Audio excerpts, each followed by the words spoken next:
Hello, everybody. My name is Michael Holdt, and this is the first LA podcast episode of the Business of Music Radio. I am Michael Holdt, as I said, and my co-host is Michael Wyatt. There you go. I started this podcast 5 years ago in New York City and realized that the same interest, concerns, questions about how the business worked, how people wrote a song, how they got discovered, the general public who are music fans wanted to know what the life of a musician was all about. As I moved to LA, I realized that the same questions are happening here. So I decided to pick up and resume this podcast. And Mike has his own story, so let him tell his. Well, I started initially as a club and DJ, and I progressed onto a radio DJ on several large radio stations, including Arizona Magic 106 FM and 102.3 FM KGLH here in Los Angeles, where I was known to many of you as DJ Mad Mike. And then further after that, I took my radio career and turned it into a singing career over many years, which I've been doing prior to the radio. And I was the assistant director at world-renowned vocal studio, Dr. Marjorie Taylor's House of Voice over in Beverly Hills, where I taught over 700 students on how to sing. Well, there you go. So my story is that I graduated Eleanor Roosevelt High School in Maryland. I then went to New York. I actually went to a concert of the National Symphony on the Washington Mall, met Fred Begun, the late well-known timpanist for that orchestra, and he took me under his wing for 3 years. I went on tour with him to Europe, came back to Manhattan, spent 3 days on the Lower East Side at a hotel, and then we went to the Roxy. My friends and I went to the Roxy to see jazz bands, and lo and behold, there was Buddy Rich playing. And the rest is history, because he encouraged me to be a drummer, and I then started studying with him for 3 years, and it went from my own bands to touring with him a little bit, and touring with a lot of major artists since then, and all the while very interested in the behind the scenes of what made the bands tick and how you figure out what music you like and what to do as you write a song, assemble a band, find the work, find the clubs, tour.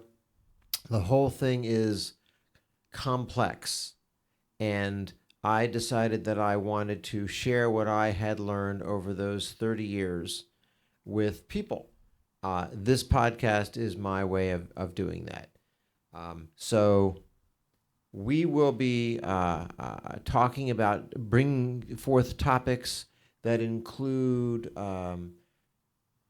whether there's luck involved in being a musician, whether it is a God-given gift or not, how people find work, how the clubs work in different cities, whether street playing is worth it or whether club playing is more worth it, how you write a song. People watch artists write songs and they're not sure whether they're mystified by it, blown away by it. We're going to actually write songs on the air in some cases and bring artists in to do that, to show you how it's done, and maybe open your eyes as to what it is to do that craft. Now, DJ Mike has had a very interesting perspective of his own, because he has been on the interview side of this, as well as the performance side of this. And he has had the opportunity already. How many people have you interviewed in the time that you were on the radio? I would say close to 100 different artists. Really? We would have call-ins where we'd speak to different artists. And I'd ask them, simple questions like, how did you get started at this? What was your passion? What made you want to sing? Mm-hmm. And what was your big break? Was it all singers? It was mostly singers, and I had a lot of also other radio DJs who had, told me basically their careers and what made them get started. And what is the passion? What drives you? What motivated you to want to do this? Mm-hmm. And it's like my personal story. What motivated me, it was a fire inside when I was 7 years old. And I just started singing and mimicking. A fire inside of you? A fire inside of me. Okay. That just made me, I knew that singing, and it was like the singing found me. The music found me. And I'd sing along with groups like the Bee Gees, Love in Spoonfuls, when I was only 7 years old. And then a chance thing, I was walking past a choir practice, and me being the class clown, they were auditioning, and I just walked by, stuck my head in the door, and did my rendition of "The Sun Will Come Out Tomorrow" for Annie, and the choir director said, "Get in here," and I was just messing around. I wasn't serious, and from then on, I had choirs all the way through high school to where I was singing the national anthem, and I just kind of stumbled across, my first band, but I don't really believe anything happens by accident. I believe it's all timing and it's all destiny. Right. And I was meant to stumble across that first band. And then I started my own mobile DJ business as a kid to make extra money. Okay. And I was seen at a bar mitzvah, actually, and invited to DJ my first real big club. So I believe it's your energy. And it was my energy that music found me. Mm-hmm. And I believe everybody's motivation is different, but music is something that's in you, and it finds you. So what type of music were you finding? What type of, were you drawn to a particular thing? It was initially, at age 7, I was trying to mimic the vocals of the Bee Gees and trying to hit all those. And then I was fascinated by musicals like Grease, and I was mimicking a lot of, basically, my dad had bought me a little AM or FM radio, and I would just sit in my room for hours and just try to mimic the voices with my hand cupped to my ear and basically duplicate what I was hearing. So you like vocalists who have a high range, because obviously the Bee Gees had a crazy range. And I was told by Dr. Taylor that my falsetto was so high that she would look at me and she'd go, "You're not supposed to be able to do that," where I was actually teaching the sopranos. Okay. Because of that early training as a child, most people, as boys, their voices change. And because I was doing all those vocals all the way through, I kept that little boy, that younger kid voice. And that's why I can still to this day do those falsettos. Okay, because a lot of the music you described a minute ago sounded like the power ballad world. Yes, yeah, I love where the true tempos singers. change. The tempos are not steady. Yeah, and the dynamics are not steady. Yeah, I do love the power ballads. I love like Billy Ocean, Luther Vandross, Peeble Bryson, Michael Bolton, and then I was, like I say, through Dr. Taylor. She said, if you can sing that stuff, she took my talent as a raw vocal singer, as a choir singer, as somebody who sung in churches, and perfected that and trained it, so I actually became a classically trained high tenor. So how did you meet her? Well, because people don't know who that is. Well, Dr. Marjorie Taylor was one of Luciano Pavarotti's 3 original coaches. Okay. And I was working out at a 24-hour fitness over in Hollywood, and I was approached by a woman who was an actual, her name was Rosselli, who was an actual manager. Okay. And she said, "Your voice is amazing. I want to introduce you to somebody I think who can help you hone your skills." Okay. So she's by invite only. And she actually made an appointment and introduced me to Dr. Taylor. Okay. So how did that audition start? Did she give you something to sing, or did you just start singing? She said, she just looked at me and she goes, "Okay, you're here. Sing." Right. And I liked her word, but she was very old school, very abrupt. She's like, "Okay, sing." Okay. You're here, sing. And what did you sing? I did The Power of Love by Luther Vandross. Oh. She was just enamored with my voice. She said it would be an honor to teach you. Mm-hmm. And I jumped at that chance and I was so flattered that this great teacher would offer me that and say that to me. Mm-hmm. And I was beside myself. Yeah. That's really cool. That's really cool. And so how long did that last? Well, the lessons actually lasted for a period of 3 years. Okay. And on the end of the third year, she said, I can no longer teach you because I can no longer accept your money because the student has become the master. How do you think, this is a real personal question, but how do you think you grew in those 3 years? What did she teach you generally that changed you? She taught me that anything was possible. Okay. She said, you know what? You see those singers up there, like your Patti LaBelle's with these great voices and your Michael Boltons? You can be that too. And I used to think, well, I'm just messing around singing and choirs and playing around on DJ. I was just having fun with it.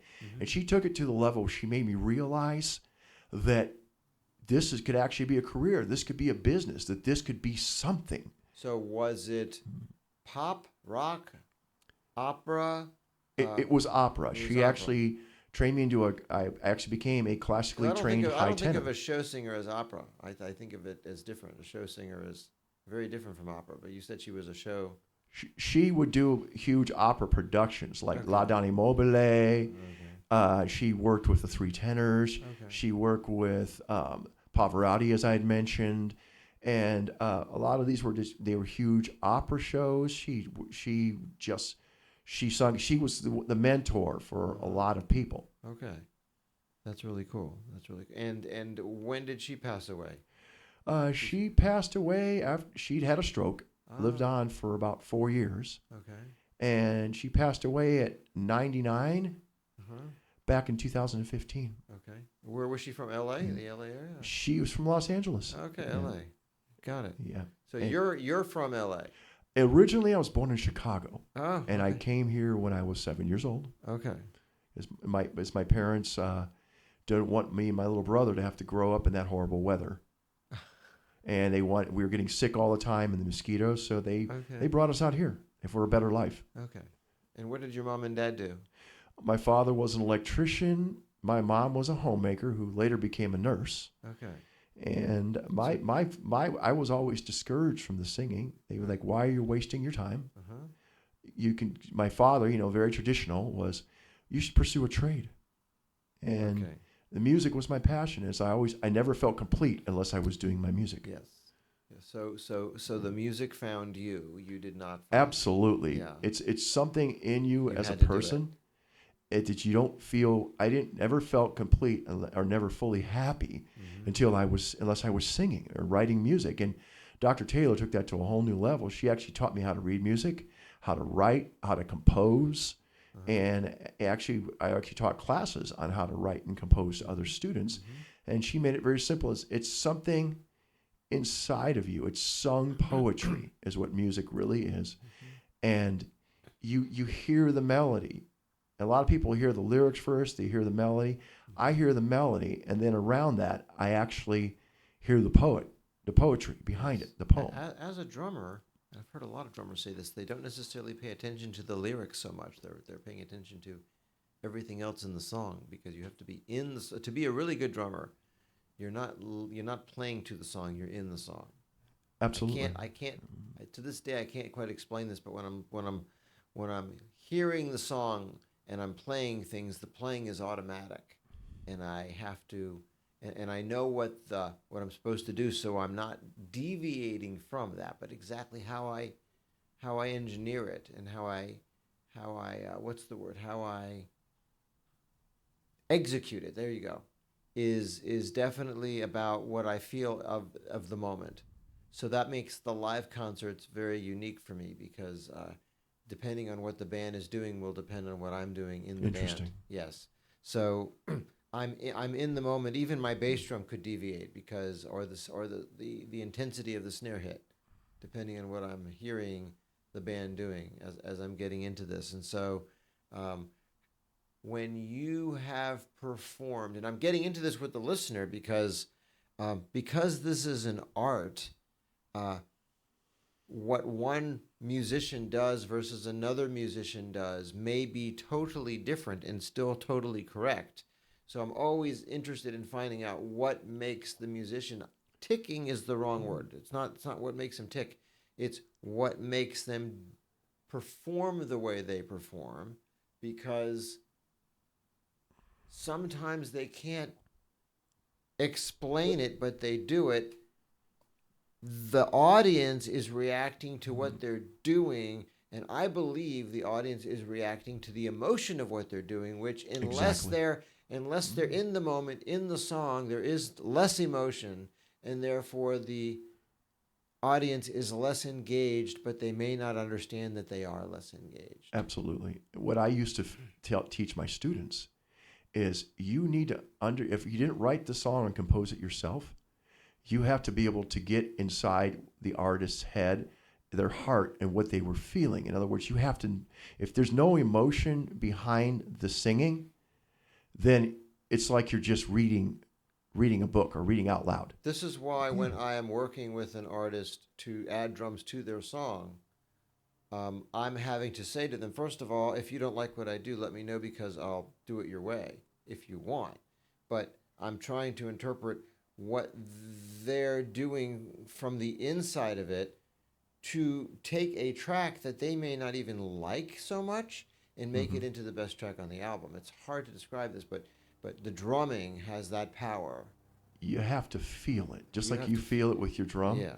Well, if I'm singing live on a stage show, sometimes I'll add what's called a melisma, or I'll ad lib, or I'll add an additional thing that's not even in the lyrics, because at the time, that's what I'm feeling. And if you're not feeling the music, the audience can feel that, because music is all about emotion. And if you're not feeling the emotion of what you're singing, in other words, if the song and the lyrics don't mean anything to you, the people who are listening to that, they know it. And they'd say, wow, that was very lackluster. I'm not feeling his emotion, because it's all about the energy of the performance. And sometimes that can be the arrangement that's bad, or if you're lucky enough to be involved in the writing of the song, then maybe you suggest executing parts of the song differently so that the emotion is clearer. Absolutely. Yeah. Because without the emotion, yes, it's not a song.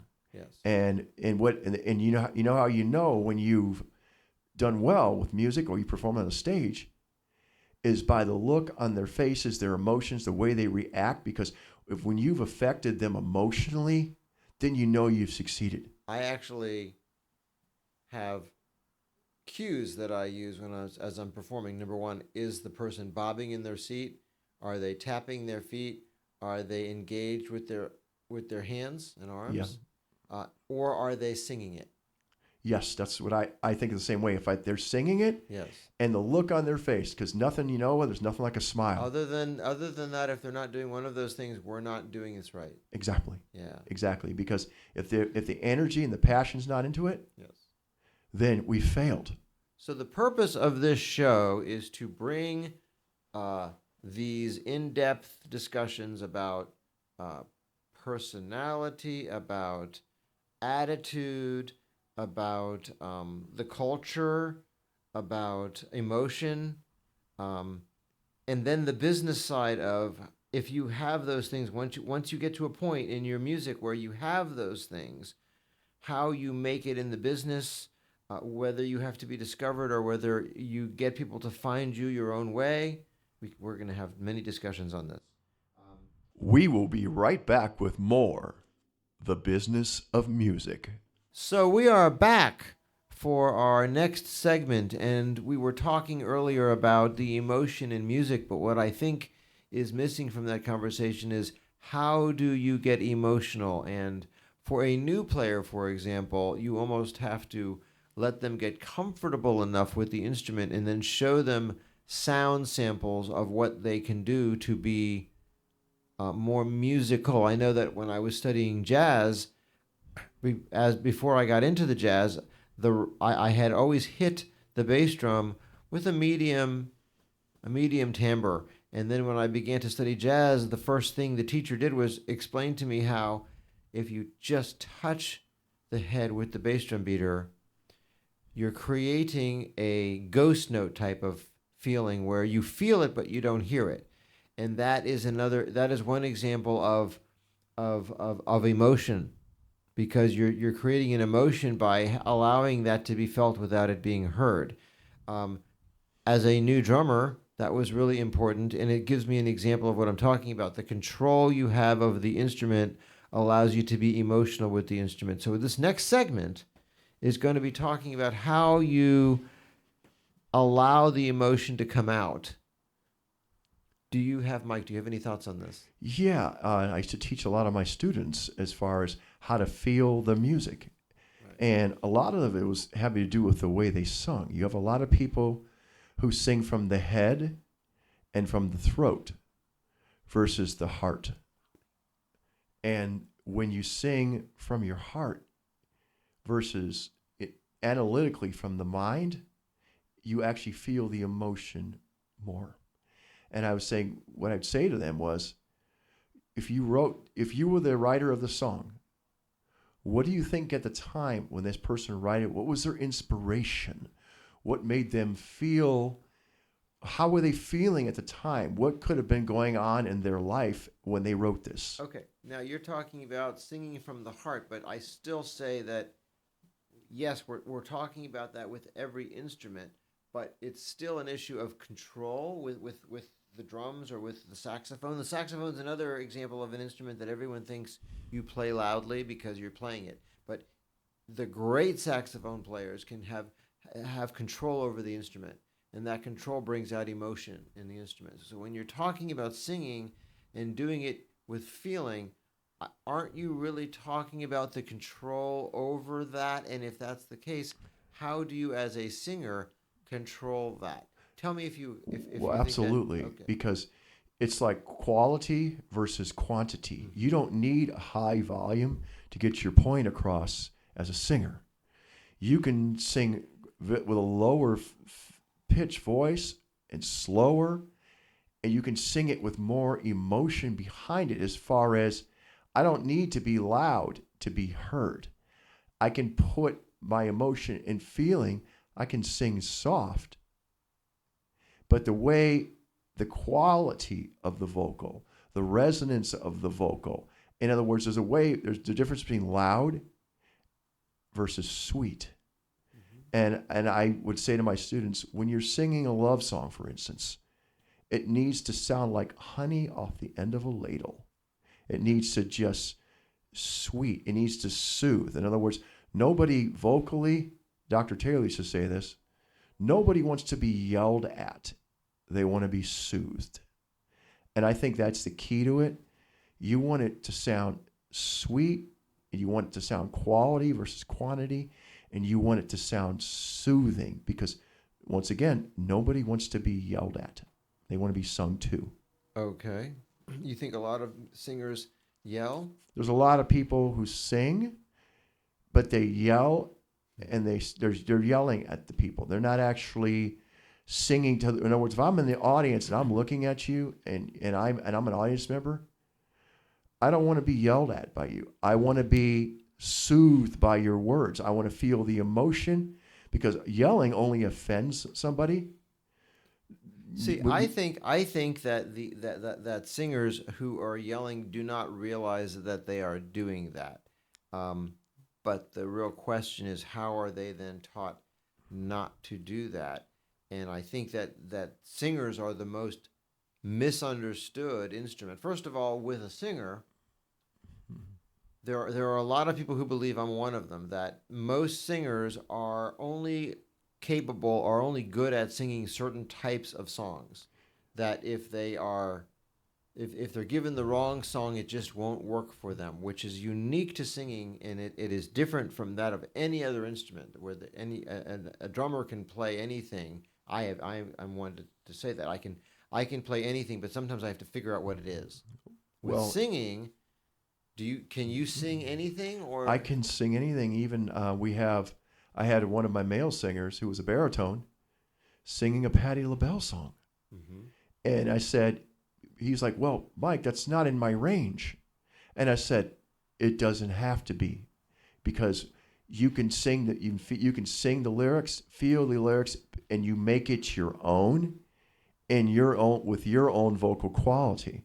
You don't have to sing it exactly as a carbon copy of what Patti LaBelle was singing. Okay. If you So bring it you're making inside into you, your own. You're you making make it into your own. You bring it inside of you, and you feel it. Okay, touche. Yeah. That is a good answer, because if you're trying to emulate the person, then it's not necessarily going to. Can you sing? Can you sing a song that? Can you sing a Linda Ronstadt song? If I have the lyrics, I can sing a Linda Ronstadt. I can sing a Patti LaBelle. I can sing a Dionne Warwick song. Okay. If I feel the music, but you would change it. I change it to where I tell my students, sing it within your range and your vocal ability. You don't have to copy the original singer. Okay. Make it your own. Okay. So can you come up with a gruffy voice like a Rod Stewart? Yes, I can. Okay. We're gonna have another episode where I may be drumming, or he will be singing, and going into that. That will be for an episode, probably 2 or 3, as we get going with this. I wanted to bring up the idea that now we're talking about making a song your own. So now all of a sudden we're talking about the idea of, if you're playing covers, that you're not playing someone else's, you're playing their melody, but you're not necessarily playing their song anymore. Okay. We almost need to bring some samples of this. Okay. Yes. All right. We will be right back with more The Business of Music. So we are back, and as we're back, I should take a minute to plug Trexist, who has been very nice to me. So I, for many, many years, played Zildjian cymbals, because we're talking about the passion of the music and the ability to play the music with soul, basically. And I've always been able to do that with Zildjian cymbals, because as I hit them, I'm not hitting them, I am playing them, and so with Zildjian, I've always been able to play them different ways, and they've always been able to cooperate with me and resonate to do what I want. So I can play them quietly, loudly. I'm not a hitter, so I don't bang the cymbals ever, but I play them. Sometimes I tap them, sometimes I hit them harder. Zildjian is great, but there's this company called Trexist that is located in Arizona, and they heard me and approached me and asked me if I would try their cymbals. And their cymbals are more dynamic than the Zildjian cymbals. The highs are higher, the lows are lower, the resonance is better.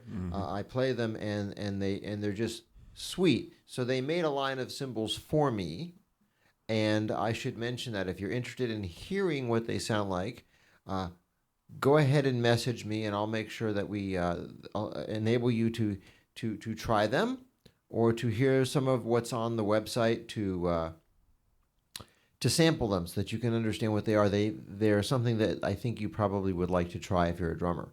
And if you're not a drummer, you're not going to want to do this, because they are you won't know what you're doing with them. But they're for a drummer. I'm kidding.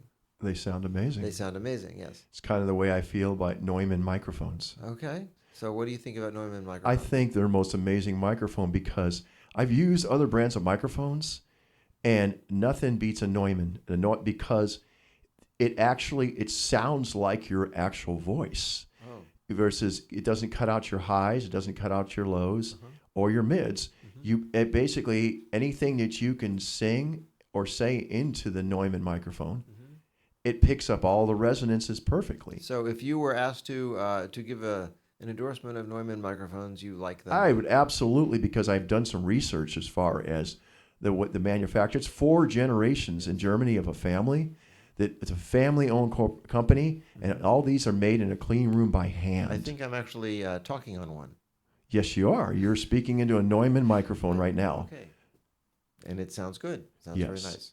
So I would highly recommend to any true or serious singer out there, if you want the best tools of the trade. Are they the type of mic that you can take on a show gig and take them Yeah, traveling? the one that you're talking into right now. Yeah. You can take those on. You don't want to drop it Okay. ever. Okay. But it's fitting into a regular mic clip. it fits into a regular microphone. Yeah. And it does require a 48-volt power supply. Okay. To run it has phantom power. You have to have phantom power to run it. Okay. But nothing. And what I love about it is it's omnidirectional. So for the non-musician, phantom power means that some mics require 48 volts. their own power source, which is the third line of the microphone, and others do not. And so these do. The better mics usually require that additional, I think it's DC voltage. It's right? a 48 volt DC, and you can usually get that if you have an effects unit, like a company like Boss makes well, every mixer that I know has phantom power as an option, but you need that for this. They do, but the problem with if you run phantom power out of the mixer like the one we're using, is you get phantom power down everything else that's on there. And that can hurt other mics? Well, let's say you unplug a guitar. Okay. You get a spark. Okay. And I actually use a Boss EV22 because my effects unit, which has over 70 effects, has its own phantom power source just dedicated to the microphone. Does that happen even if you mute the channel and pull it out? Does that happen then? Because I have never pulled a live mic out of a mixer with the sound on. But the thing is, yes, if you mute it, it does not happen. But a lot of these are people, when they unplug, guitar players, they're so quick to unplug their equipment. We'll go into an episode where we're going to talk about the basics equipment of how to use a mixer, because I even know people who run Lions clubs and who run networking groups that have nothing to do with music, and they have these 12-channel mixers that they're putting up. So we may do an episode to help them understand how to use that gear. Absolutely, because it's just like anything else, like putting together a studio, getting the right equipment. Yes, is very, very important. So if you are out there and you have a networking group, we may tell you which episode we're going to include information and tips on how to use a basic mixer for those who are non-musicians. Yes, who are doing their networking groups and want to know how to better use that. Yep. So in the meantime, we have Neumann mics and Trexis cymbals, and we will be right back. Hello, we are back, and we were getting into this conversation about the gear you use and dynamics, and Michael has his own opinion of the Neumann mic. And the fact that it has a dynamic range, and I guess he can explain that a little more. Yeah, of all the microphones that I've used in my career, the Neumann mics I think are far superior to pretty much anything on the market, and that's my first choice. The Neumann microphone is giving you a recording equal to what your human ear could actually hear, instead of an artificial sound, because instead of it cutting out your highs or your lows, it sounds like somebody's standing there talking to you. You can't differentiate between the recording and the actual voice, where a lot of microphones, they make you sound flat. Neumann mics bring out the true resonance of your voice. Okay, so I think it would be cool to let people hear what you sound like singing on them, because you're talking about them. Let's give them an example of what you're talking about. So we're going to set up a studio section, and we will be back in a couple of minutes, and Mike is going to sing. You walk past me, I can feel your pain. Time changes everything. One truth always stays the same. You're still you. After all, you're still you.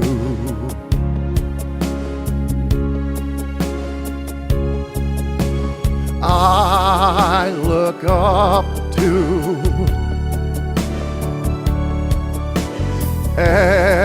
Everything you are.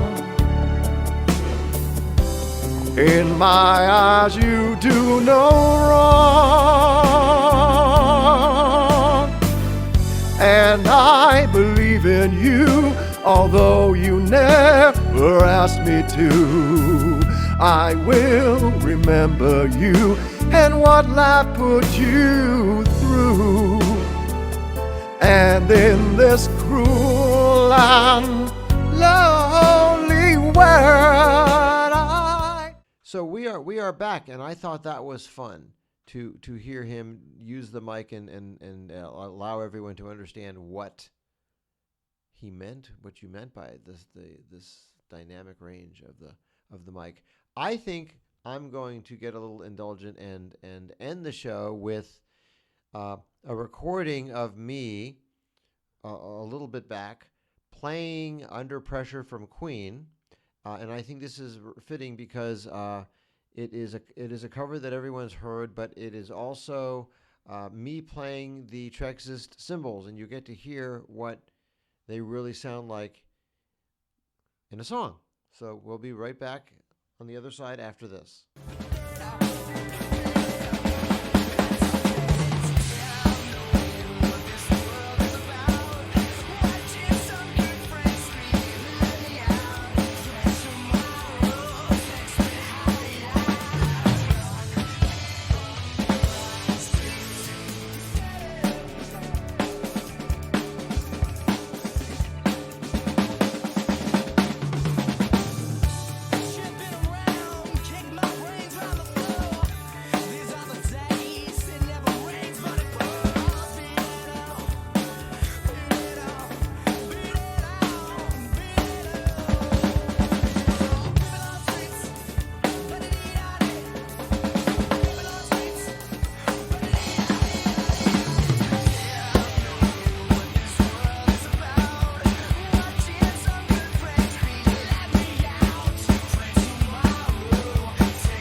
And we are back with that. I hope everyone enjoyed that because I thought it was fun to do. I don't normally end a song and an episode with me playing something, but I just thought that was cool. So this is the pilot episode of the Business of Music podcast, and we are going to have ongoing shows probably every week or every 2 weeks. And to see the next one, it will be available, I think, in 4 days. Go to the link below or go to our Facebook page. Mike, you have more on that? And our Facebook page will actually have a physical link that will take you over to our YouTube channel where you can enjoy the Business of Music podcast. See you on the other side, guys.